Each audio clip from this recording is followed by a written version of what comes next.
대림절 두 번째 주일 아침입니다. 우리 다 함께 찬양하시며 예배의 자리로 나아가도록 하겠습니다.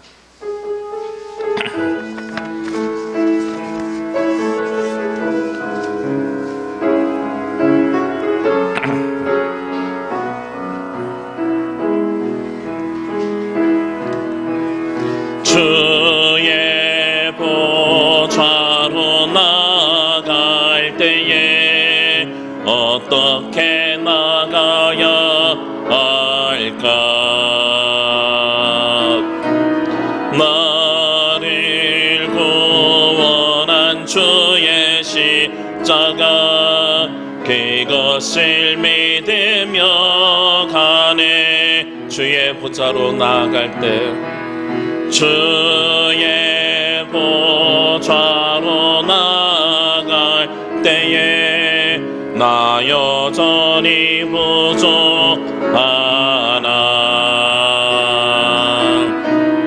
나를 품으신 주의 그 사랑 그것을 믿으며 가네.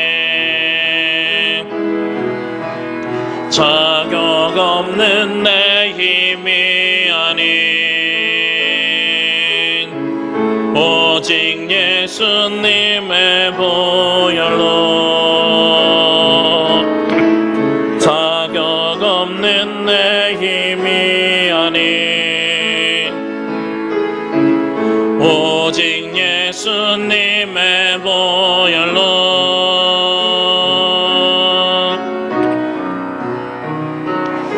나의 보혈 완전하신 사랑 힘입어 나갑니다.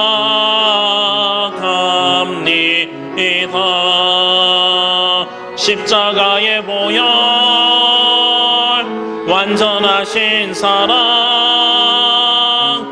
힘입어 예배합니다.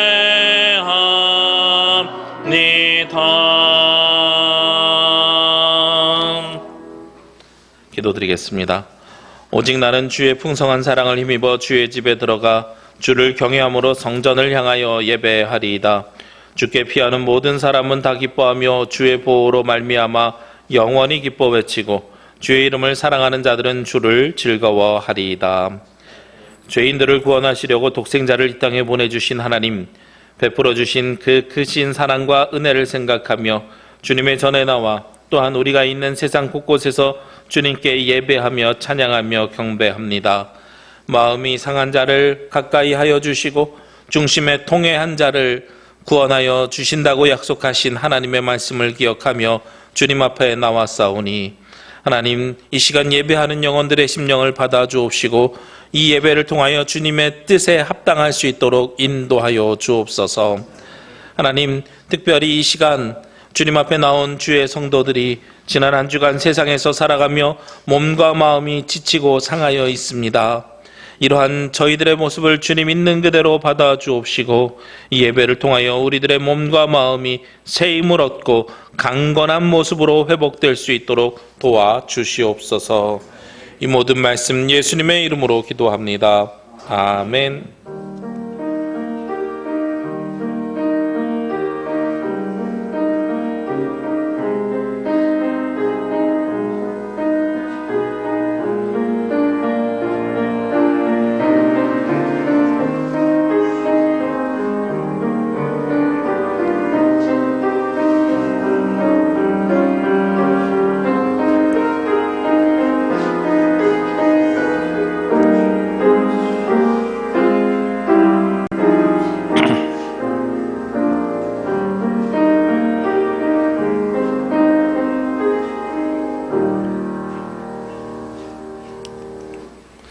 교동문은 116번 구주강림 두 번째 교동문입니다.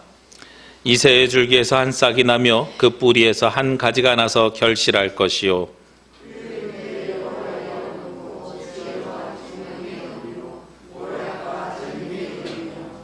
지식과 여호와의 경외하는 영이 강림하시리니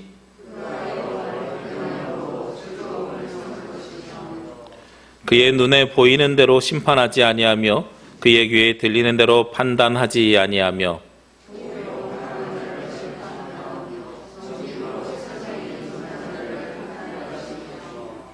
그의 입에 막대기로 세상을 치며 그의 입술의 기운으로 악인을 죽일 것이며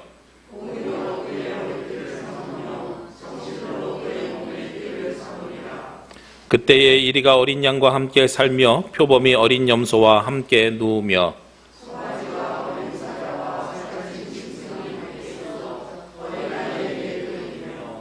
암소와 곰이 함께 먹으며 그것들의 새끼가 함께 엎드려지며 사자가 소처럼 풀을 먹을 것이며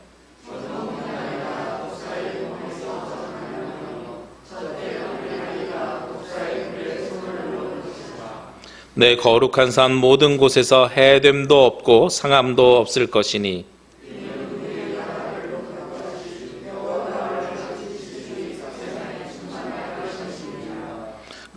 그날에 이새의 뿌리에서 한 싹이 나며 만민의 기치로 설 것이요 그에게로 돌아오리니 그가 거한 곳이 영화로우리라.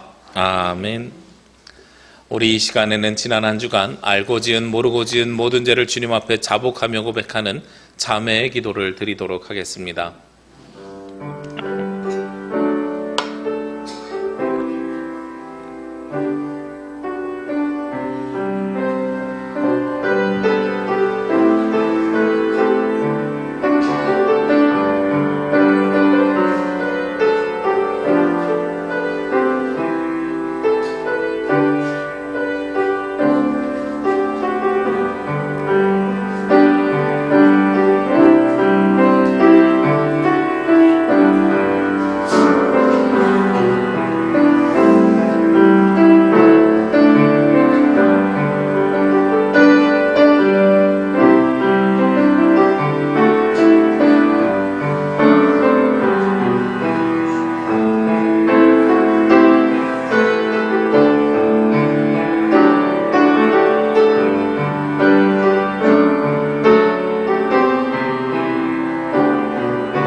예배를 받으신 하나님께서 거룩하시니 예배자인 저희들도 하나님 앞에 합당한 몸과 마음을 갖추기 원합니다.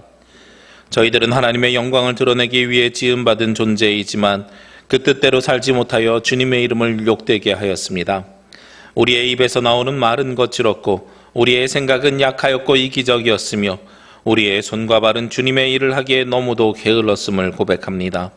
주님을 위해 헌신하지 못하였으며 썩어 없어질 세상의 것을 추구하다가 한 해를 다 보내버렸습니다. 주님께서 오실 때가 하루하루 다가오고 있지만 저희들의 손에는 주님께 내어드릴 열매가 없음을 고백합니다. 주여, 부족하고 모자라기만 한 저희들의 모습을 불쌍히 여겨 주옵시고 모든 죄와 허물에서 구원하여 주옵소서.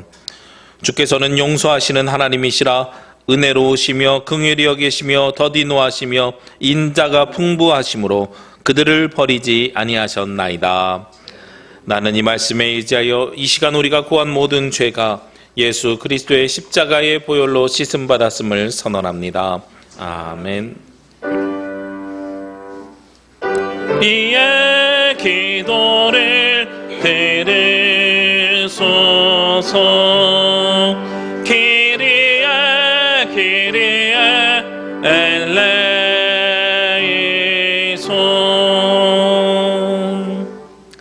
함께 사도신경으로 우리의 신앙 고백을 하나님께 드리겠습니다. 나는 전능하신 아버지 하나님 천지의 창조주를 믿습니다. 나는 그의 유일하신 아들 우리 주 예수 그리스도를 믿습니다. 그는 성령으로 잉태되어 동정녀 마리아에게서 나시고 본디오 빌라도에게 고난을 받아 십자가에 못 박혀 죽으시고 장사된 지 사흘 만에 죽은 자 가운데서 다시 살아나셨으며 하늘에 오르시어 전능하신 아버지 하나님 우편에 앉아 계시다가 거기로부터 살아있는 자와 죽은 자를 심판하러 오십니다. 나는 성령을 믿으며 거룩한 공교회와 성도의 교제와 죄를 용서받는 것과 몸의 부활과 영생을 믿습니다. 아멘. 찬송 505장 찬송 드리겠습니다.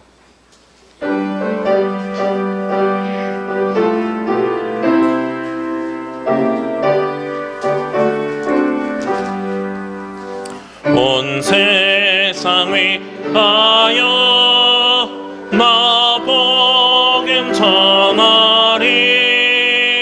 만 백성 모두 나와서 주 말씀 들으라.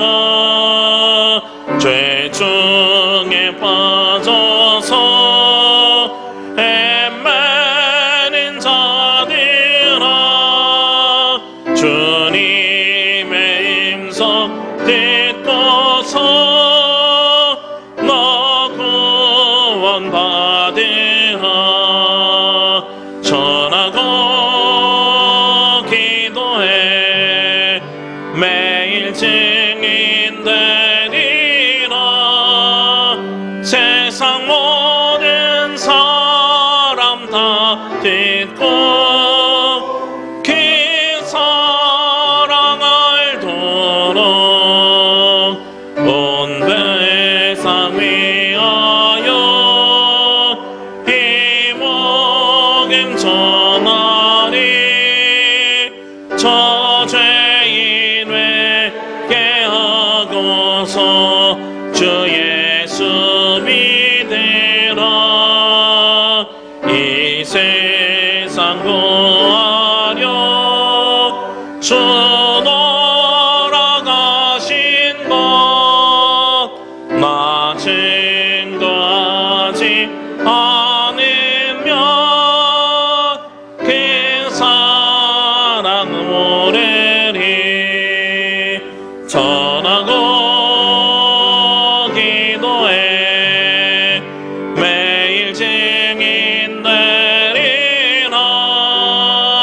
세상 모든 사람 다 듣고 그 사랑 알도록 온 세상 위하여 주의 임하니. 주 예수 이름 힘입어 이 복음 전하자.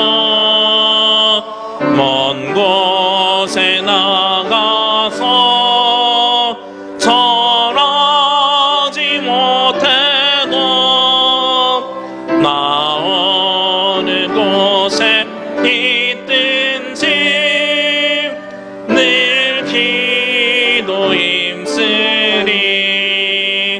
전하고 기도해 매일 증인 되리라.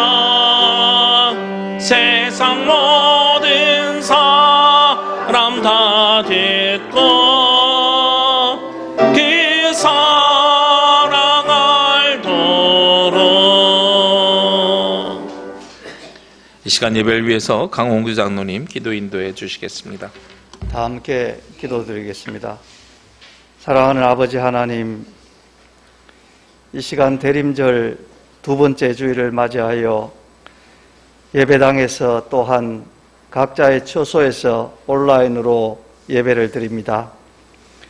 온 세상이 가난과 질병과 절망과 억압의 어둠에 잠겨 있을 때 사랑과 용서의 진리와 하늘나라의 도를 전파하며 믿는 자들의 마음에 영원한 생명의 씨앗을 심고 참 빛으로 오신 주님을 기억합니다. 또한 십자가상에서 쏟으신 거룩한 대속의 피로 말미암아 아버지 하나님과 화목을 바라는 저희 모든 사람들의 죄를 사하여 주시고 구원과 참 진리를 알게 하여 주심을 감사드립니다. 아버지 하나님, 이 땅 위의 모든 교회와 성도들이 이 믿음의 근본 위에 서서 사랑하고 용서하며 배려하고 섬기는 삶을 살게 하여 주시옵소서. 예수 그리스도의 누룩이 온 세상에 전파되고 모든 사람들의 마음에 퍼져서 하나님 나라가 이 땅 위에도 이루어지게 하여 주시기를 간절히 바라고 원합니다. 아버지 하나님, 지나온 한 해도 코로나19로 인한 혼란과 흑암 가운데서도 저희 남부교회를 사랑하여 주시고 흔들림 없이 하나님의 교회로 세워주시고 지켜주심을 감사드립니다. 또한 어렵고 힘든 가운데서도 모든 교우들의 직장과 생업을 지켜주시고 믿음을 굳게 하여 주심을 감사드립니다. 아픔을 치유하여 주시고 고통 중에도 소망을 잃지 않게 하여 주심을 감사드립니다. 비록 함께 공동 식사를 나누지 못하고 교제의 시간은 부족했지만 서로 격려하며 기도로 교통하게 하여 주심을 감사드립니다. 물질과 봉사로 주님을 섬기며 감사를 더하게 하여 주심도 감사드립니다. 아버지 하나님, 내년에도 주님께서 저희 남부교회와 동행하여 주시고 선한 길로 인도하여 주시옵소서. 합심하여 기도하게 하시고 모든 교우들이 봉사와 구제에 참여하고 불우한 이웃들을 도울 수 있는 길을 열어주시옵소서. 또한 더욱 부흥하고 성장하고 발전하는 하나님의 교회가 되게 하여 주시옵소서. 내년에도 저희 교우들의 사업과 직장을 지켜주시고 질병으로 고통당하지 않게 하여 주시고 자녀들이 바르게 성장하게 하여 주시고 우리의 모든 행위가 사람과 주님 앞에 큰 기쁨이 되게 하여 주시기를 간절히 바라고 원합니다. 사랑하는 아버지 하나님, 코로나19의 여파로 예년과 다르게 교회 행사를 생략하거나 축소하여 크리스마스와 연말을 보내지만 감사와 기쁨으로 의미 있는 대림절 크리스마스 연말을 지내게 하여 주시옵소서. 당회, 재직회, 여신도회, 남신도회, 주일학교, 찬양대를 포함한 모든 공동체 위에 함께 하여 주시고 각 모임에서 계획하고 진행하는 모든 일이 은혜 안에서 좋은 결실을 거두게 하여 주시옵소서. 아버지 하나님, 매일 새벽마다 또 주야로 교회와 성도들을 위해서 기도하고 애쓰시는 목사님께 복을 다하여 주시고 영육간에 늘 평안하고 강건하게 하여 주시옵소서.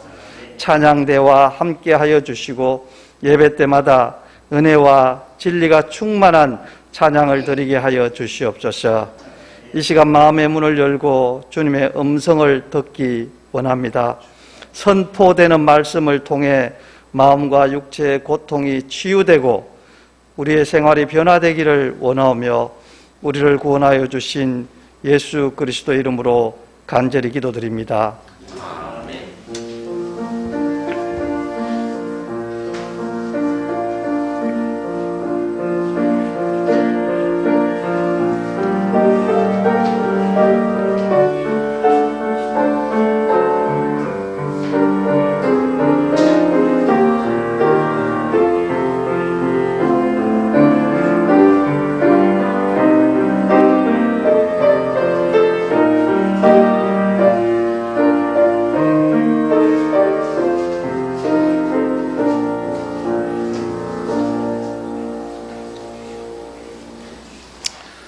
오늘 말씀은 이사야서 65장 17절에서 25절 말씀입니다. 구약성경 이사야서 65장 17절에서 25절 말씀 봉독하겠습니다. 보라, 내가 새하늘과 새 땅을 창조하나니 이전 것은 기억되거나 마음에 생각나지 아니할 것이라. 너희는 내가 창조하는 것으로 말미암아 영원히 기뻐하며 즐거워할지니라. 보라, 내가 예루살렘을 즐거운 성으로 창조하며 그 백성을 기쁨으로 삼고 내가 예루살렘을 즐거워하며 나의 백성을 기뻐하리니 우는 소리와 부르짖는 소리가 그 가운데에서 다시는 들리지 아니할 것이며 거기는 날수가 많지 못하여 죽는 어린이와 수완이 차지 못한 노인이 다시는 없을 것이라. 곧 100세에 죽는 자는 젊은이라 하겠고 100세가 못되어 죽는 자는 저주받은 자이리라. 그들이 가옥을 건축하고 그 안에 살겠고 포도나무를 심고 열매를 먹을 것이며 그들이 건축한 데에 타인이 살지 아니할 것이며 그들이 심은 것을 타인이 먹지 아니하리니 이는 내 백성의 수완이 나무의 수완과 같겠고 내가 택한 자가 그 손으로 일한 것을 길이 누릴 것이며 그들의 수고가 헛되지 않겠고 그들이 생산한 것이 재난을 당하지 아니하리니 그들은 여호와의 복된 자의 자손이요 그들의 후손도 그들과 같을 것임이라. 그들이 부르기 전에 내가 응답하겠고 그들이 말을 마치기 전에 내가 들을 것이며 이리와 어린 양이 함께 먹을 것이며 사자가 소처럼 짚을 먹을 것이며 뱀은 흙을 양식으로 삼을 것이니 나의 성산에서는 해함도 없겠고 상함도 없으리라. 여호와께서 말씀하시니라. 아멘. 주여 우리 맘 여사 주의 말씀을 깨닫게 하옵소서.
아멘. 감사합니다.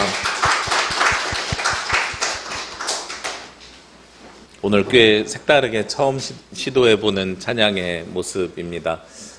예배 전에도 광고 드린 것처럼 사회적 거리두기가 1.5단계가 되면서요, 저희 예배당의 좌석수의 30%만 예배가 가능합니다. 그래서 장의자에 다음 주부터 2분씩 앉으셔야 돼요.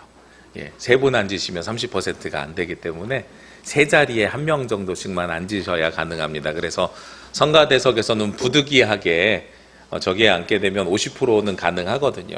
그런데 지금 6분 앉으셔야 돼요. 저 좌석수면. 그래서 부득이하게 내려와서 앉아서 예배를 드립니다. 우리 양해해 주시길 부탁드리고요. 제 생각에는 2단계가 되면 아마도 성가대가 쓰지 못하지 않을까. 왜냐하면 20명 이내로 예배가 제한이 되고 영상을 활용해야 되기 때문에 그렇습니다. 그래서 향후 우리가 진행되는 상황에 따라서 토요일 날 6시 전에 문자를 드리겠습니다. 문자가 없으면 그냥 오시면 되는 거고요. 문자가 있으면 문자에 따라서 우리가 온라인 예배를 함께 동참해 주시면 감사하겠습니다. 며칠 전에 큰아이가 갑자기 문을 똑똑하면서 사무실로 들어오더라고요. 그러면서 물어보는 질문이 있었습니다. 아빠, 친할머니 할아버지가 사시는 집은 누구 이름으로 된 집이야? 그러는 거예요. 왜 할머니 왜 할아버지가 사시는 집은 누구 이름으로 된 집이야? 왜? 그랬더니 아니 글쎄 궁금해서. 아빠 이름으로는 돼 있는 재산이 없을까? 뭐 이런 걸 물어보는 거예요. 왜 그러는데? 그랬더니 조금 있다가 내가 받을 유산이 얼마나 되나 궁금해서 이러는 거죠.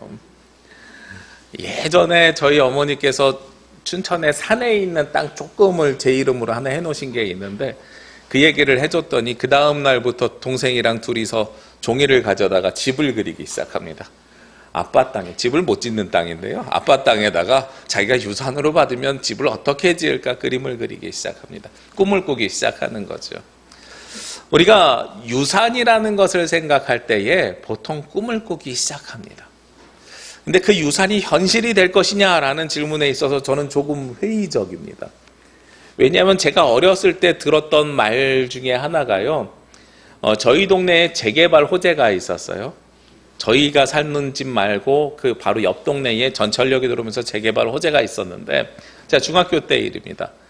근데 거기에 재개발을 이렇게 막 하려고 보니까 원래 그 산이 저희 할아버지 산이셨대요. 서울에 있는 산이 할아버지 산이었는데 피난 온 사람들이 판잣집 짓고 사니까 너무 안쓰러워서 다 불화를 해준 거예요. 근데 재개발을 하려고 토지를 정리해 보니까 공터하고 길이 저희 할아버지 명의로 돼 있다고 아파트를 몇 채 받으셨어요. 그러니까 그때부터 제가 들었던 이야기 중에 하나가 그 아파트 중에 한 채는 장손인 네 거야 라는 얘기를 들었거든요. 한 번도 그 집에서 살아본 적도 없고 팔아서 저에게 재산이 들어온 적도 없습니다. 세금 낼 때 그냥 다 내버리셨나 봐요. 저에게는 하나도 들어온 게 없었어요. 그러니까 저는 제 경험상으로는 유산이 있을 거야 라는 것은 꿈을 꾸기엔 굉장히 좋은 일인데 서울 시내에 강남 압구정역까지 전철 2정거장, 종로까지 3정거장 얼마나 좋은 입지입니까? 지금 뭐 가치로 따지면 종합부동산세, 종부세요? 제가 아마 내야 될 거예요. 그거 가지고 있었으면. 그런데 저에게는 1원도 들어온 적이 없어요. 그러니까 제 경험상으로는 너에게 그 유산이 있을 거야, 그 집이 갈 거야 라는 것은 꿈을 꾸기엔 굉장히 좋은 일이었지만 그게 현실적으로 이루어지느냐에 대해서 글쎄 시간이 그 얘기 듣고 벌써 30년 지났거든요. 30년 지났는데 저에게 놓은 게 하나도 없어서 나는 잘 모르겠어 이런 생각을 하게 됩니다. 우리가 유산이라는 것은 너무 막연하게 크게 있는 것으로 생각을 하고 그런데 그 유산이 있다는 것에 우리가 때로는 기쁨을 가지기도 하고 그리고 희망을 갖기도 하고 꿈을 꾸기도 합니다. 그런데 그것이 막상 이루어지면 그것이 현실화될 수도 있고 아닐 수도 있는 것이 유산이라는 거예요. 왜냐하면 앞으로 미래에 벌어질 일은요 우리가 예측하기 어렵기 때문에 그렇습니다.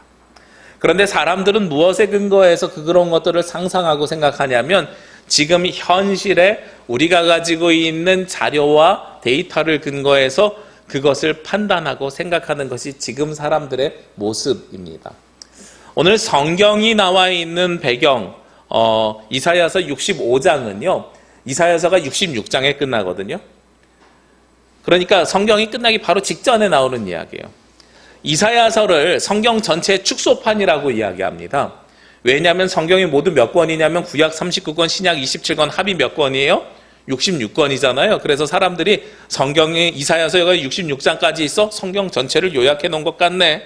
심지어요 오늘 말씀해 보니까 65장 거의 뒤에서 거의 맨 뒤에 있는데 오늘 17절에 말씀이 시작될 때 무슨 말씀이 시작돼요? 보라 내가 새하늘과 새 땅을 창조하나니 하고 말씀하잖아요. 새하늘과 새 땅이 또 어디 성경에 나와 있어요? 요한계시록에 나와 있거든요. 그러니까 성경이 진짜 전체 이사야서에 녹아져 있는 것 같아요. 그런데 이 이사야서 오늘 본문 말씀 되시는 17절에서 65장 17절에서 무엇을 얘기하냐면 새하늘과 새 땅을 이야기합니다. 누구에게 새하늘과 새 땅을 이야기하는가 보았더니 이 65장 1절부터 16절까지는 어디에 대한 말씀이 남아있냐면 바빌론 포로로 잡혀갔다가 남은 사람들, 즉 남은 자에게 하시는 말씀이거든요. 이스라엘이 바벨론 포로로 잡혀갔다가 하나님께서 회복시켜 주실 것이다. 너희들이 하나님을 믿고 포로기 생활 속에서도 하나님을 믿고 신뢰하는 사람들은 내가 너희를 해방시켜 주실 건데 그 남은 자들에게 주는 해방이 어떤 해방이냐? 바로 오늘 17절 말씀 새하늘과 새 땅을 창조해서 줄 것이다 하는 약속을 하나님께서 주시는 거예요. 그러니까 즉 하나님께서는 우리에게 새하늘과 새 땅을 무엇으로 주신다고요? 유산으로 주실 것이다. 구약 성경에서 끊임없이 내가 땅을 무엇으로 준다 그랬어요? 기업으로 준다 그랬잖아요. 땅을 기업으로 줄 것이니 라는 말을 초등학생들은 어떻게 받아들이냐면 왜 하나님께서 땅을 회사에다가 줘? 이렇게 이야기를 해요. 여기에서 이야기하는 기업은 회사를 이야기하는 기업이 아니라 유산이라는 단어에 더욱더 가깝습니다. 그러니까 내가 땅을 너희에게 기업으로 줄 것이다 라는 것은 내가 땅을 너희에게 유산으로 줄 것이다 라는 이야기예요. 그러면 사람들이 새하늘과 새 땅을 줄 것이다 라고 이야기하면 그러면 하나님께서 당시 바빌론 포로로 잡혀가 있는 남은 자들이니까요. 원래 이들이 어디에 살다가 포로로 잡혀갔어요? 가나안 땅에 살다가 포로로 잡혀갔잖아요. 그러니까 이 사람들이 그런 상상을 할 수가 있어요. 그러면 적과 꿀이 흐르는 가나안 땅 말고 하나님께서 새로운 땅을 주실 것인가? 혹은 가나안 땅을 새롭게 해서 주실 것인가? 어떤 게 맞지? 여기에 대해서 고민하고 있을 수 있다는 거죠. 그런데 65장 27절 하반절에서는 무엇을 이야기하느냐? 이전 것은 기억되거나 마음에 생각나지 아니할 것이라 하고 말씀하고 있습니다. 그리고 18절에도요. 너희는 내가 창조하는 것으로 말미암아 영원히 기뻐하며 즐거워할지니라. 보라, 내가 예루살렘을 즐거운 성으로 창조하여 그 백성을 기쁨으로 삼고, 하나님께서 예루살렘을 다시 창조하실 것인데 그 성을 기쁨으로 삼고 영원히 너희들이 무너지지 않는 성이 될 것이다. 이스라엘 백성이 포로로 잡혀갈 때 예루살렘이 어떻게 되는 걸 보면서 끌려갔어요? 무너지는 걸 보면서 끌려갔잖아요. 그러니까 무너지지 않는 것으로 갈 것이다. 사람들이 생각하는 거죠. 아, 그러면 가나안 땅에 새하늘과 새 땅을 만들어 주실 거야. 근데 많은 신학자들이요, 이 뒤에 있는 18절, 19절을 말씀하신 이유에 대해서 뭐라고 해석을 하고 있냐면 이스라엘 백성들이 지금 바빌론 포로 이전에 언제도 땅을 잃은 삶을 살았냐면 출애굽 시절에 애굽 땅에서 400년 동안 노예로 살았잖아요. 하나님께서 이 말씀은 너희들을 출애굽시켜서 구원해준 그때와 같이 할 거지만 그때에는 젖과 꿀이 흐르는 땅 가나안 땅을 예정하고 있지만 그때와 똑같은 방법으로 하지는 않으실 것이다 라는 걸 예정하는 거예요. 어려운 말이죠. 출애굽처럼 너희를 구원하여 주실 것이긴 하지만 그때와 똑같은 방법으로 하지는 않으실 것이다. 새하늘과 새 땅을 주시는 건 시대가 바뀌었고 상황이 바뀌었기 때문에 하나님께서 새로운 방법으로 너희를 구원하여 주실 것이다 하는 사실은 말씀이라는 거죠. 그러면 하나님께서 새로운 방법으로 구원하여 주시는 것이 어떤 방법이냐? 과거에는 모세를 통해서 홍해를 가르기도 했습니다. 광야 40일을 지내기도 했습니다. 여호수아를 통해서요, 가나안 땅에 들어갈 때에 여리고성을 7바퀴 돌고요, 마지막 7일째 한 바퀴씩 돌고 마지막 7일째 7바퀴 돌아서 무너뜨리기도 했습니다. 하나님의 말씀으로 모든 것들이 다 이루어졌습니다. 그래서 전쟁을 통해서 그 땅을 점령하게 하나님께서 예비하시고 인도하셨습니다. 그런데 하나님께서 주시는 새하늘과 새 땅은, 바빌론 포로기에서 나와서 새하늘과 새 땅은 어떻게 될 것이냐? 진짜로 이 성경에 나와 있는 것처럼 예루살렘이 다시는 무너지지 않았을까요? 예루살렘 성전이요, 다시 세웠는데 또 무너져요. 이스라엘이 포로로 더 이상 안 잡혔을까요? 아니죠. 예수님 당시에, 그 뒤에 보면 예수님 당시에 누구의 식민지로 살아갑니까? 로마의 식민지로 살아갑니다. 그럼 이 예언이 틀린 것인가? 아니지요. 하나님이 보여주시는 무엇이 달라진 거예요? 구원이 달라진 겁니다. 하나님은 그러면 이제는 바빌론 포로기에서 해방되는 이 이스라엘 백성들, 남은 자들을 향해서 어떤 구원을 주실 것이냐면, 어떤 구원을 약속하실 것이냐면 20절 말씀에요. 거기는 날수가 많지 못하여 죽는 어린이와 수완이 차지 못한 노인이 다시는 없을 것이라. 곧 100세에 죽는 자를 젊은이라 하겠고 100세가 못되어 죽는 자는 저주받은 자이로라. 하나님께서 새하늘과 새 땅을 주실 때에는 100세를 넘겨서 산다고 오늘 말씀하잖아요. 그죠? 100세에 죽으면 이거 젊은 사람이 죽었네. 100세가 되지 못해서 죽으면 어머 저주받은 사람이야. 근데 이 말씀을 문자적으로 우리가 해석을 하면 어떻게 돼요? 요즘 돌아가시는 분들 대부분 다 저주받은 분들입니다. 우리 이재성 목사님이 종달교에서 목회하다가 해남으로 가셨잖아요. 성도수가 2배가 넘는 큰 교회로 가셨습니다. 요즘 어떻게 지내? 하고 지난주에 전화했더니 또 장례 치렀어 이러시더라고요. 무슨 이야기냐면 여기선 젊은 분들이랑 목회를 했는데 거기 갔더니요 대부분 80이 넘으셨대요. 그래서 아니 그렇게 어르신들이 많아. 젊은 권사님이 밥을 하시는데 75세야. 젊은 권사님이 은퇴하신 75세. 아니 당회가 어떻게 구성돼? 60대 이하 남성이 6명인데 그중에 5분이 장로님이야. 은퇴하지 않은 분들은 다 장로님이세요. 그 밑에 젊은이들은 거의 없어. 그럼 그곳에 하나님 나라가 있을까요? 오늘 성경대로? 문자적으로 해석하면 연세가 많으시고 오래 사는 것, 우리가 이 삶이 100세까지 살아가는, 100세는 너끈히 넘어서 살아가는 삶이 문자적으로 해석하면 새하늘과 새 땅의 삶이어야 되잖아요. 근데 그걸 이야기하는 게 아니에요. 오늘 여기서 이야기하는 것은 죽음이 없는 삶, 즉 무슨 삶이요? 영생의 삶을 이야기하는 겁니다. 우리의 육신은 죽을 수 있어요. 그런데 우리의 무엇은 끝까지 삽니까? 영은 끝까지 살아가요. 어디에서 그것이 가능해요? 하나님의 나라, 누구를 통해서요? 예수 그리스도를 통해서 가능한 일이죠. 예수 그리스도를 통해서 구원해 주시는 하나님의 나라, 그 땅이 바로 새하늘과 새 땅이라고 이야기하는 겁니다.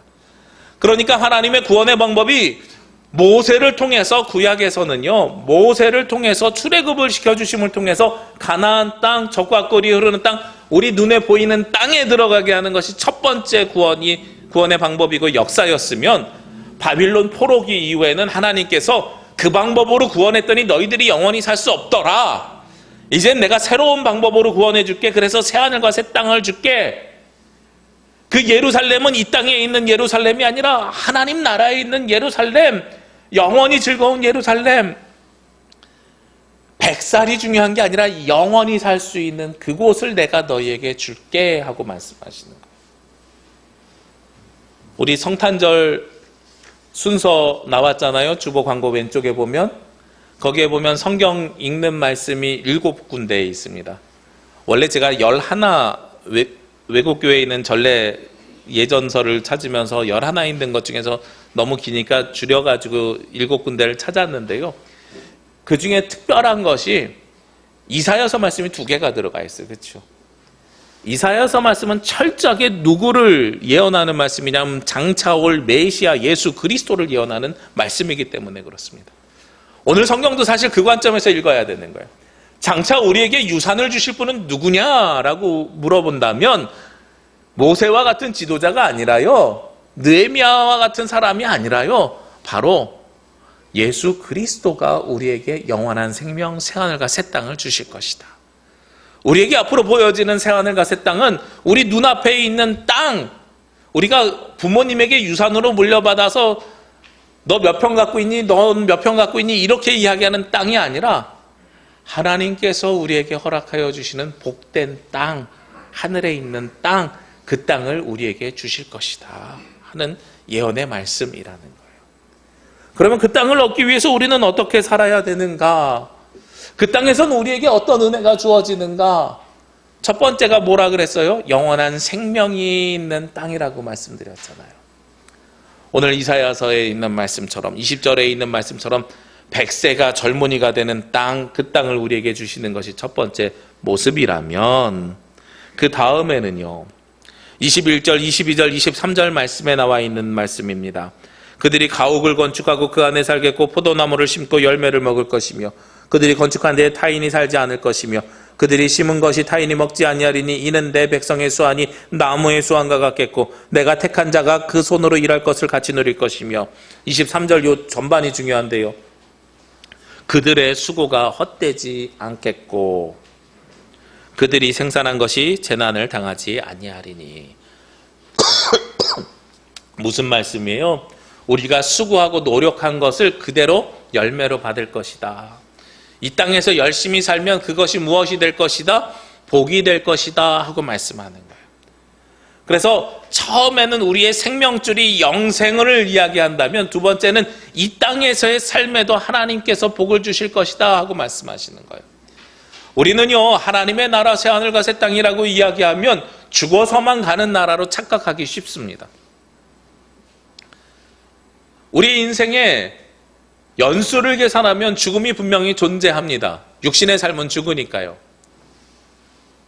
오늘 첫 번째 말씀에서 그것을 이야기하셨다면 두 번째 말씀은요, 그럼에도 불구하고 하나님 나라는 이 땅에서 이미 시작되었다는 것을 말씀하고 있어요. 하나님 나라를 영어로 어떻게 표현하냐면 already not yet이라 그래요. 이미 왔으나 아직 오지 않은 것. 하나님 나라는 앞으로 죽음 이후에 우리 가운데 임재할 것이지만 그 시작은 언제 시작됐느냐? 이미 시작됐다는 겁니다. 언제 시작됐어요? 여러분들이 이 땅에서 그 삶을 살고 있는 순간에. 예수님이 예수 그리스도를 구원자로 영접하고 하나님의 자녀로 살고 있는 그 순간에 이미 하나님 나라는 이 땅에 임하게 된 거예요. 여러분들은 하나님 나라를 향해서 그리고 하나님 나라의 삶을 이미 살기 시작한 것입니다. 근데 생각해 보니까 없어요. 왜 없을까?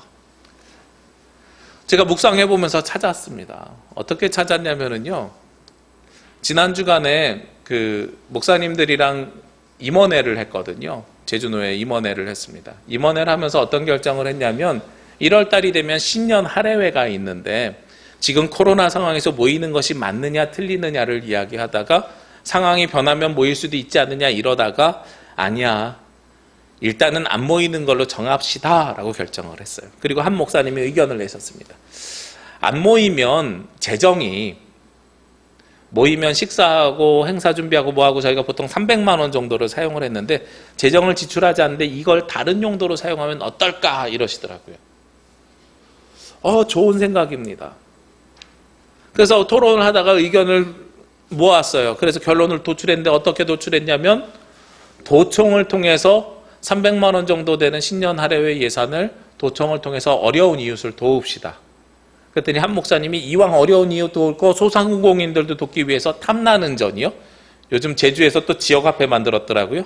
그래서 그런 걸로 전달하면 지역 소상공인들에게 사용할 수 있으면 훨씬 더 좋지 않겠습니까? 결국은 그렇게 결론을 냈어요. 생각해보니까 요즘 그런 일들이 많아요. 우리 지난주에도 원로 장로님 두 분에게 노회사회복지위원회에서 은퇴 장로 위로회 대신에 상품권을 드렸습니다. 원래 추수감사주일이 지나고 지난 주일날 목회자들이 모여서 시차례를 갖기로 했었는데 시차례를 못 가졌어요. 코로나 상황이 갑자기 변해가지고. 그래서 서류만 우편으로 접수하고 모임을 못하니까 영상으로 모임을 하고 대신에 식사는 각자 하라고 상품권을 또 나눠줬어요. 요즘 코로나 이후로 바뀐 모습 중에 하나가 온라인 회식을 한대요. 그래서 제가 그게 뭔가 봤더니 팀장님이 각자에게 치킨을 다 배달을 시킨대요. 그리고 영상을 켜가지고 각자 맥주 한 잔 들고 치킨 한 마리 들고 자 한잔 합시다. 영상 컴퓨터 보면서 치킨 뜯읍시다. 이러고선 한다는 거예요. 그러고선 생각을 해보니까요. 제 핸드폰 안에도 뭐가 있냐면 목사님 오늘은 같이 커피 못 마시니까 커피 마시세요 하면서 커피 쿠폰이 들어와 있고요. 식구들이랑 식사하세요. 식사 쿠폰이 있고요. 빵 한 자국 사 먹으세요. 빵 쿠폰이 있는 거예요. 요즘 함께하지 못하니까 스마트폰으로 쿠폰으로 대신하더란 말이에요. 근데 이게 받을 때 되게 좋거든요. 그리고 누가 제주로 와가지고선 어느 카페 가면 이 쿠폰 그때 쓰면 되겠다 하고 잘 둡니다. 근데 문제는 막상 만나서 그 카페 가서는요. 쿠폰이 생각나지 않고 그냥 결제하고 나와요. 그냥 결제하고 나오면 또 남아있어요. 다음엔 꼭 써야 되는데 아차. 그리고 일정 기간이 지나잖아요. 그러면 문자가 옵니다. 쿠폰 사용기한이 만료됐습니다. 환불해줄 터이니 계좌를 입력하세요. 근데 계좌를 입력하면 얼마나 주냐면 수수료 떼고 80%만 줍니다. 20% 수수료가 날아가는 거예요. 속상하잖아요. 주신 분에게 미안하고요. 이게 우리가 가지고 있는 요즘 쿠폰의 모습들이란 말이에요. 이게 처음에는 몇 개 없을 때는 신경 써서 썼는데 많으니까 잘 안 쓰게 됩니다. 비슷한 일을 제주에서 또 경험하는 게 있습니다. 제주에서는 경조사를 가면 경조비를 드리면 답례품으로 봉투를 하나 주세요. 무슨 뭐 온놀이 상품권을 주실 때도 있고 농협 상품권을 주실 때도 있고 이마트를 주실 때도 있고 뭐 여러 가지 모양으로 주십니다. 그럼 종류별로 가지고 있다가 농협 하나로마트 갈 일 있을 때 써야 되겠다고 농협 상품권을 챙겨요. 꼭 속주머니에 넣어서 챙기는데 계산하고 나오면 그대로 있어요. 왜 내가 나이가 들어서 깜빡깜빡하는 것일까 생각을 해봤는데 그게 아니라요. 가기 전에는 신경 썼는데 가서 무슨 물건을 사야 되지 이걸 막 신경 쓰다 보니까 내 안에 있는 이 상품권을 잊어버리는 거예요. 제가 그때 알았어요. 하나님께서 우리에게 주시는 축복이라는 것이 바로 이와 같은 것이구나. 하나님께서 우리에게 매주 축복을 주시는데 매주 예배 드릴 때마다 여러분들이 복의 기도를 받으시잖아요. 제가 드리는 복이 아니라 하나님께서 주시는 복을 목회자를 통해서 주시는 거거든요. 저는 개인적으로는 축도라는 표현을 주보에 사용하는 걸 안 좋아합니다. 이 일본식 표현이에요. 그래서 일본에 누가 일황이 복 내려줄 때 축도라는 표현을 쓰는 게 교회에 그대로 한자 표현이 들어와서 저는 그래서 복의 기도라는 표현을 쓰는데 여러분에게 복을 빌어주는 기도라는 표현으로 사용을 합니다. 근데 제가 주는 게 아니라 하나님께서 주시는 거고 여러분들은 매주 주일날 그 복의 기도를 받고 세상으로 나아갑니다. 근데 이게 선물함에 있는 쿠폰과 비슷한 거예요. 앞에 얘기했던 유산은 큰 거니까 기억하면서 살아가는데 그런데 그것도 당장 내 앞에 오지 않으니까 까먹으면서 살아가는데 매주 주는 작은 복도 받아가지고 쿠폰함에 있는 것처럼 잘 쓰지 못해요. 그러다 어느 날 보면은 유효기간이 만료돼서 못 쓰게 되는 거예요. 매주 복을 받는데요. 이런 모습이 우리들의 모습이라는 거죠. 그걸 끄집어서 써야 됩니다. 잘 써야 돼요. 그래야 행복한 삶을 살아갈 수 있습니다. 소소하잖아요. 되게 소소한 행복이잖아요. 오늘 커피 돈 안 내고 마셨어. 누구 때문에? 너무나도 감사한 일이죠. 어제 초청장 하나를 받았습니다. 거제도에 있는 한 교회에서 이제 교회를 설립한다는 초청장입니다. 저랑 같이 부교역자로 제가 부목사 때 전도사님으로 섬기던 목사님이 거제도에서 개척을 하셨어요. 거제도에서 개척을 하셨는데 그 문구가 그렇습니다. 2017년 4월 16일에 개척을 시작한 첫 예배를 드린 교회가 이제 세례교인 15명이 되어 설립공인을 교회를 설립합니다. 저희 교단법에 의하면 세례교인이 15명, 세례를 받지 않은 아이들 빼고 세례를 받은 성인교인만 15명이 돼야 교회가 설립이 되거든요. 3년이 안 됐는데 교회를 설립한다니까 얼마나 감사한지 모르겠어요. 그래서 예전에 했던 것처럼 화분 보내줘야 되겠다 하고선 이제 어제 주소를 보려고 다시 초청장을 받습니다. 그래서 주소를 보려고 보니까 밑에 조그맣게 뭐라고 써 있냐면 화분과 화환은 정중히 사양합니다. 아니 개척교회에서 화분과 화환을 사양해? 그럼 어떡하지? 봤더니 그 밑에 뭐라고 써 있냐면 대신 라면 박스와 마스크를 보내주시면 지역사회를 위해서 잘 사용하겠습니다. 제가 그걸 딱 문구를 보면서 가슴이 짠한 거예요. 아니 3년 동안 15명의 세례교인을 만들려면 얼마나 수고하고 노력했는지가 제 눈에 보이는데 선하게 보이는데 저처럼 기존 교회에서 목회하는 것보다 몇 배의 수고를 더해야 그 일들이 이루어질 것인데 그런데 축하받아야 되는 그날도 본인들이 축하를 받지 않고 지역을 위해서 사용하겠다. 그래서 제가 어떻게 했냐면 선물을 보냈어요. 쿠폰을. 외식 상품권을 보냈어요.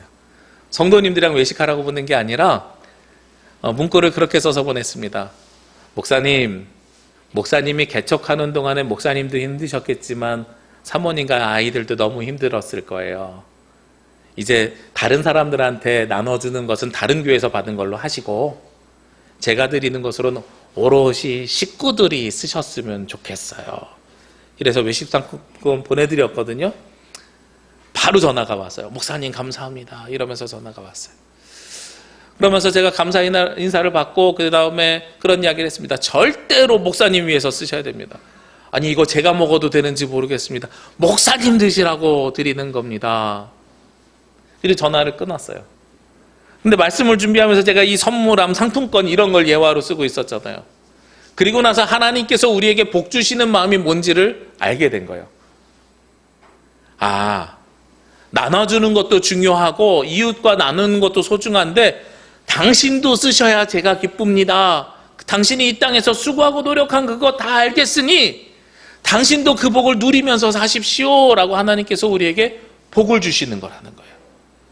제 입장에선 그거죠. 그 목사님이 수고한 것 누릴만 합니다 라고 생각해서 선물을 드리는 것처럼 하나님께서도 여러분들에게 그런 선물을 주시기를 원합니다. 그래서 매주 여러분에게 복을 빌어 주시는 거예요. 여러분 기억하시는지 모르겠습니다만 잘 생각해 보시면 우리가 예배 순서 하나하나를 지금 다 짚어가는 겁니다. 그냥 매주 습관처럼 예배 나오시라고 말씀드렸잖아요. 그리고 예배의 부름이 뭐라고 말씀드렸냐면 여러분을 거룩하게 만드는 게 예배의 부름이에요. 스스로 만족하면서 살아가는 것이 스스로 만족하는 데서 끝나는 것이 아니라 그것이 감사라는 거예요. 음식을 먹는 것과 같이 지난주에 뭐 먹었는지 기억이 안 나지만 음식을 먹는 것과 같은 것이 하나님께서 주시는 말씀입니다. 우리가 지난주에는 뭐에 대해서 말씀 나눴어요? 인사에 대해서 말씀 나눴잖아요. 인사가 뭐라고요? 하나님께 기도드리는 거라고요. 기도의 시작은 인사예요. 그럼 오늘 하나님으로부터 받는 축복은 뭐냐? 선물함에 있는 쿠폰과 같은 거예요. 하나님께서는 선물함에 있는 쿠폰과 같이 우리에게 끊임없이 필요한 것들을 채워주십니다. 필요한 것들을 채워주시고 그것을 누리면서 살라고 합니다. 그런데 우리가 그걸 잘 누리지 못하는 거예요. 어떻게 해야 잘 누립니까? 내가 그 선물이 나에게 있음을 의식하고 기억해야 그 선물을 누릴 수 있습니다. 아까 말씀드렸죠. 마트에 가는데 하나로마트에 가는데 농협상품권을 가슴에 잘 챙겨서 갔어요. 갔는데 커피숍에 가는데 핸드폰에 그 쿠폰 분명히 챙겨서 갔어요. 근데 계산할 때 하나님께서 주신 것으로 계산하는 게 아니라 누구의 힘으로 얻은 걸 계산해요? 내 힘으로 얻은 것으로 계산하면 그 복을 못 누리는 겁니다. 하나님께서 주신 것을 때로는 잘 사용할 수 있어야 되는 거예요. 그러기 위해서는 제일 먼저 주신 것이 있음을 기억하고 의식해야 됩니다. 그것을 생각하고 있어야 그때에 그것을 사용할 수 있는 거예요. 어제 받은 거요. 오늘 바로 식사하러 갈 수도 있지만 못 갈 수도 있어요. 저도 지금 쿠폰 보면은요, 한 두어 달 전에 받은 것도 아직도 있어요. 꼭 가야지 하는데 생각보다 잘 안 가져요. 그럼에도 불구하고 그것이 있는 것을 알아야 하나님 앞에 감사도 할 수 있고요. 하나님께서 그것을 주시는 것을 우리가 누리면서 살아갈 수 있게 된다는 거죠. 오늘 성경을 또 한번 보시자고요. 24절 말씀에요. 하나님께서 그렇게 살아가는 사람들에게 어떻게 하시느냐? 그들이 부르기 전에 내가 응답하겠고 그들이 말을 마치기 전에 내가 들을 것이며.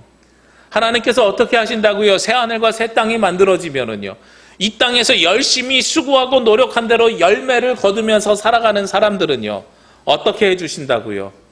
부르기 전에, 하나님께 기도하기 전에 응답이 먼저 온대요. 하나님 앞에 말씀드리기 전에 먼저 들어주신대요. 어떤 사람들에게요? 땅에서 수고하고 노력하는 자들에게요. 그러면 우리는 어떻게 살아야 돼요? 지금 나에게 맡겨주신 그 역할을 충실히 감당하면서 살아가라고 오늘 말씀하고 있습니다. 하나님께서 여러분에게 맡겨주신 역할이 무엇입니까? 여러분들이 지금 다니고 있는 직장이고요. 여러분들이 가정에서 해야 되는 역할들입니다. 종교개혁을 하면서요, 개신교에서 가장 크게 한 것이 성경을 히브리어 헬라어에서 독일어로 바꾼 거거든요. 예배 순서를 라틴어에서 현지 언어로 바꾼 거거든요. 왜 그렇게 했을까요? 그 이전에는 신부하고 수녀, 수도자들이 사제들이었어요. 사제 중심의 종교였어요. 그런데 종교개혁을 하면서 만인 제사장설을 이야기하기 시작합니다. 그러면서 직업 소명서를 이야기해요. 이 두 가지는 같은 이야기예요. 목회자들뿐만 아니라 여러분 모두가 제사장이고 여러분 모두의 직업은 윤리적으로 잘못된 것이 아닌 한 모두 다 소명을 받은 직업이라는 거예요. 여러분들이 하는 일들은 모두 다 하나님을 향해서 하는 일이라는 겁니다. 이미 그것으로 여러분들은 충분히 복을 받은 거라는 거예요. 학생은 학생답게 살아가고 직장인은 직장인답게 살아가고 사업하시는 분들은 그 사업장이 하나님께서 주신 은혜요 축복이라는 겁니다. 그리고 그것 자체가 우리의 선물함입니다. 가정에서는 아버지의 역할이, 어머니의 역할이, 자녀의 역할이 우리에게 주신 선물함입니다. 그리고 그곳에서 그 직장 생활을 열심히 하는 것, 거기서 수고하고 노력하는 것, 그래서 그것을 통해서 하나님의 영광을 드러내는 것, 그것이 바로 우리가 그 복을 꺼내서 사용하는 사람들의 모습이라는 거예요. 맡겨주신 역할을 소명으로 받아서 사명감 있게 살아가면은요, 하나님께서 어떻게 해주신다고요? 다시 24절 말씀을 보면 부르기 전에 응답하겠고 말을 마치기 전에 내가 들을 것이다, 이렇게 말씀하는 거죠. 그러면 그 세상은 어떤 세상이 됩니까? 오늘 25절 말씀에 이리와 어린 양이 함께 먹을 것이며 사자가 소처럼 짚을 먹을 것이며 뱀은 흙을 양식으로 삼을 것이니 나의 성산에서는 해함도 없겠고 상함도 없으리라 여호와께서 말씀하시니라. 이 말씀이 어떤 세상이에요? 새하늘과 새 땅의 세상이지요. 그런데 이 세상은 어디에도 나와 있어요? 오늘 읽은 교동문에 보니까요, 교동문에 이새의 줄기에서 한 싹이 나며 이사야서의 말씀인 거예요. 중간에 보니까요, 송아지와 어린 사자와 살찐 짐승이 함께 있어 어린아이에게 끌리고 암소와 곰이 함께 먹으며 그것들의 새끼가 함께 엎드려지고 사자가 소처럼 풀을 먹을 것이며 젖 먹는 아이가 독사의 구멍에서 장난하며 젖된 어린아이가 독사의 굴에 손을 넣을 것이라. 그러면서 그 결과가 이는 물이 바다를 덮은 같이 여호와를 아는 지식이 세상에 충만할 것임이라. 즉 새하늘과 새 땅이 열리게 되면 우리가 그때 비로소 누구를 알아요?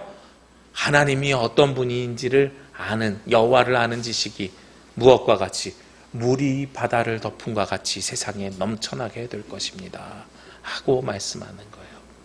하나님은요, 여러분에게 복 주시길 원하고, 큰 복은 예수 그리스도를 통해서 구원함에 이르러서 새하늘과 새 땅에 들어가는 겁니다. 작은 복은 지금 이 땅에서 살아간 여러분들에게 맡겨주신 직임과 소임입니다. 그 소명을 감당해 나가면, 사명으로 알고 감당해 가면 하나님께서는 부르기 전에 들어주시고요, 응답하시고요, 말하기 전에 들어주십니다. 그래서 여러분들이 해야 될 모든 것들을 채워주십니다. 이게 하나님께서 주시는 새하늘과 새 땅의 은혜입니다. 예전에는, 구약에서는 광야 40년을 거쳐서, 출애굽을 거쳐서 광야 40년을 거쳐서 가나안 땅에 들어가서 내 눈앞에 보이는 것을 주셨을지 몰라요. 그러나 지금은 눈앞에 있는 것은 아닐지라도 매일 여러분들의 삶을 통해서 하나님께서 역사하시고 여러분들의 앞날을 예정하시고 예비하시고 인도하십니다.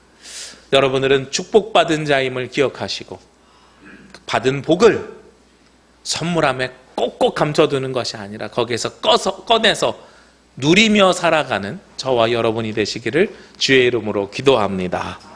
기도드리겠습니다. 거룩하시고 은혜로우신 아버지 하나님, 하나님께서 주신 복을 누리며 살아가기를 원합니다. 그를 위해 지금 나에게 맡겨주신 모든 것, 주님께서 소명으로 불러주시고 사명으로 주셨음을 기억하며 감당하는 주의 자녀들이 되기를 원합니다. 이 땅에서 주의 사명을 감당하며 땀을 흘리고 수고하고 노력할 터인데 하나님께서 우리의 삶을 주관하시고 인도하여 주심을 통해 이 땅에서 그 삶이 기쁨이 되는 삶, 은혜가 되는 삶, 생명이 되는 삶을 살게 하여 주옵소서. 하나님의 자녀들이 이 땅에서 하나님을 부르기 전에 응답하여 주옵시고 하나님께 우리가 간구하기 전에 들어주시옵소서. 이 모든 말씀 예수님의 이름으로 기도합니다. 아멘. 이 말씀 따라 사는 동안 지치지 않게 하시고 이 말씀 따라 사는 동안 주님 나라 이루소서. 함께 찬송 50장 1절 찬송하시며 예물 봉헌하겠습니다.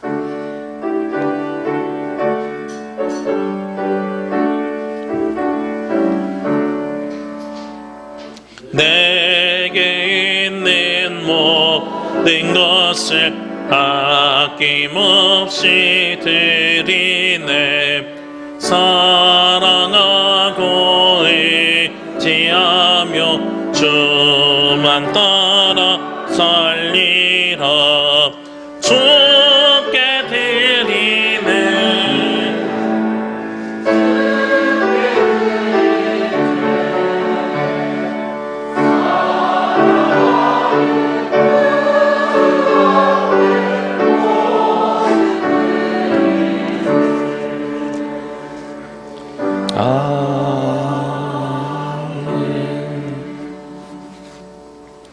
기도드리겠습니다. 평화의 왕이 되신 예수 그리스도를 이 땅에 보내주신 하나님, 크고 높고 크신 사랑에 감사와 영광을 드립니다. 주님을 사랑하는 하나님의 자녀들이 오늘도 주님 앞에 예배하며 찬양하며 경배를 올려드립니다. 주님이 이 예배를 받아 주옵시고 우리들이 이 땅에서 살아가면서 주님의 뜻이 땅에 이루어질 수 있도록 우리의 심령을 주장하여 주시옵소서. 이 시간, 지난 시간 동안 주신 것에 감사의 제목이 있는 예물과 주신 것의 열의 하나를 거룩하게 구별하여 드리는 예물과 약속이 있는 예물, 복음 선포를 위해 드리는 예물이 있습니다. 또 시간을 드립니다. 목소리와 봉사의 마음과 섬김의 모습을 드립니다. 이 시간 이 예물을 드리는 모든 이들에게 복의 복을 더하여 주셔서 세상을 살아가는 동안에 하나님의 은혜를 경험하고 삶을 통하여 주님께서 주신 기도의 응답이 경험되게 하여 주옵소서. 저희들이 세상에서 살아가며 하는 모든 일들이 주님께서 주신 소명임을 깨닫게 하여 주옵시고 하나님께서 주신 사명을 감당해 나갈 때에 주님의 뜻이 이 땅에 이루어지는 은혜를 허락하여 주시옵소서. 이번 한 주간도 평화의 왕으로 오신 예수님을 기억하며 이 어려운 시기를 주님께서 허락하여 주신 지혜로 이겨내는 주님의 자녀들이 되길 원하오며 이 모든 말씀 예수 그리스도의 이름으로 기도합니다. 아멘. 주님의 평화와 위로가 창조된 세상 곳곳에서 예배하는 모든 가정과 성도들 위해 함께 하시기를 빕니다.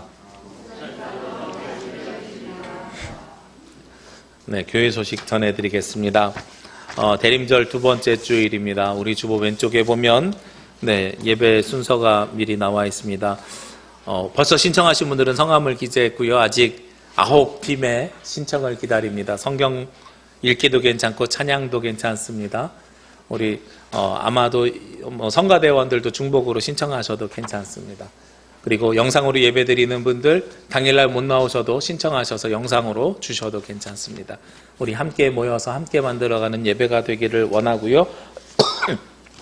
대림절을 시작하면서 권고한 이유 중에 하나가 대림절이 예수님이 오시기를 기다리는 시간입니다.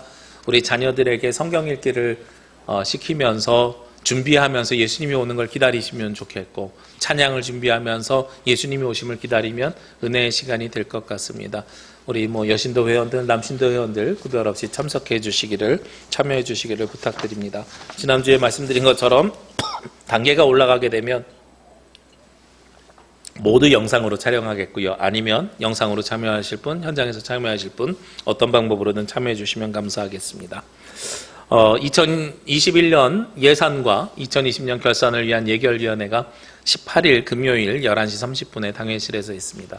재정부원들과 남녀신도 회원들이, 회장님들, 남녀신도의 회장님들이 예결위원입니다. 참석해 주시면 감사하겠고요.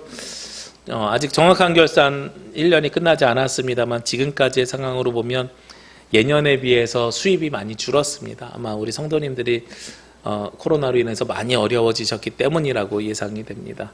그런데 감사하게도 지출도 많이 줄어서 그냥 딱 필요한 만큼만 채워주신 것 같습니다. 그래서 지난주에 우리 재정장로님께 여쭤봤더니 모자라지는 않는데 이제 건물이 노후화돼서 감가상각을 계산하면 적립은 어려울 것 같습니다. 이렇게 말씀하시더라고요. 어려운 가운데서도 교회를 위해서 힘써주신 모든 분들에게 감사를 드립니다. 예결위원회가 끝나면 그 주에 정기 재직회를 통해서 결의를 하도록 하겠습니다. 그리고 성탄 예배는 전야 예배는 없을 예정이고요. 성탄 예배는 25일 날 오전 11시에 있을 예정입니다. 기획해 주시길 부탁드리고요. 재직회 통과된 예결산안을 가지고 공동의회를 진행하도록 하겠습니다. 그리고 한 가지 더, 지난번에 저희 공동의회에서 새로운 일꾼을 뽑는 장르피택이 3분의 2가 되지 않아서 선출되지 못했거든요. 그래서 이번에 다시 한번 선출을 하려고 합니다. 말씀드리는 것처럼 운동은 하지 않으셨으면 좋겠고, 그러나 지난주에는 일주일 기도했지만 3주 정도, 4주 정도 더 기도 시간을 두는 이유는 우리가 기도 가운데서 더 오랫동안 준비하면서 사람이 세워졌으면 좋겠고, 개인적으로 부탁드리기는 지금 시무장로님이 유상근 장로님 한 분이신데 은퇴 약 5년 남으셨다고 하세요. 그래서 새로운 리더십이 세워져서 같이 한 5년 정도 훈련을 하시면서 자연스럽게 리더십이 이양되면 좋겠다 하는 바람도 있습니다. 그래서 꼭 세워지셨으면 좋겠는데 우리 기도 가운데서 지금 상황으로는 최대 2분까지 세울 수 있고요. 뭐 남녀 상관없습니다. 네, 그러니까 우리 기도 가운데 우리 성도님들 함께 동참해 주시기를 부탁드리고, 어떤 분이 우리 교회 리더십이 될 수 있을지를 함께 해주시면 감사하겠습니다. 1, 2부는 온라인으로 실시간 예배드립니다. 우리 지난주에 제가 이 순서 광고하면서 신동현 지사님 영상으로 보시면 하나 신청해 주시죠 했더니 실시간으로 바로 답변 주셨어요. 예배 끝나자마자 축도 끝나고 바로 톡이 왔는데, 제가 혼자 있어서 촬영해 줄 사람이 없어서 어렵습니다. 이러고선 답변 오셨더라고요. 예배 잘 드려주셔서 너무 감사하고요. 그렇게 답변 주신 마음만으로도 충분히 감사합니다. 아마 직장 때문에 2월 달까지 육지에서 그 공사가 마무리될 때까지 계셔야 될 것 같아요. 먼 곳에 계신 성도님들을 위해서도 기도해 주시길 부탁드리고, 특별히 우리 부수정 성도님 지난 목요일이 출산 예정일이었는데 아직 아이가 안 나와서 내일 오전에 유도분만을 예정하고 있다고 합니다. 우리 성도님들 기도하실 때마다 순산할 수 있도록, 그리고 산모 아이 모두 건강할 수 있도록 기도해 주시길 부탁드립니다. 우리 교회는 제주형 특별 행정조치에 따라서 1.5단계 30%만 예배드릴 수 있습니다. 그래서 다음 주에도 신경을 써서 좀 앉아주시면 감사하겠습니다. 그리고 오늘 오랜만에 반가운 얼굴이 맨 뒤에 왔어요. 우리 이수빈 선생님 반주하시던 아마 시험 잘 끝나고 오신 걸로 압니다. 우리 환영의 박수 장.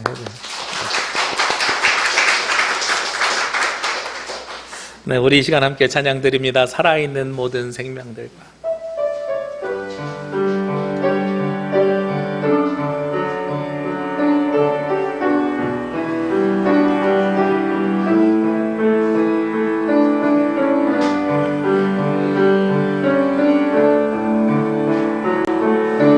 살아있는 모든 생명들과 애틋한 오감을 나누며 그 안에 깃든 주의 숨결 느낄 수 있게, 정의는 강물처럼 이르게 평화가 그 뒤를 따르게, 주의 사랑이 햇살처럼 번질 수 있게, 주의 남겨진 고난을 채우며 사는 우리 남부교회 부르신 그 뜻을 간직하며 사는 우리.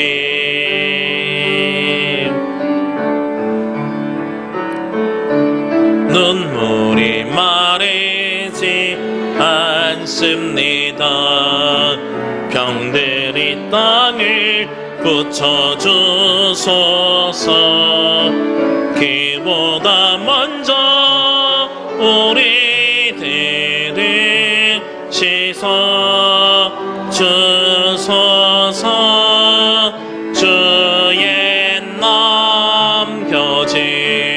고난을 채우면서 는 우리 남부교회 도르신 그 뜻을 간직하며 사는 우리.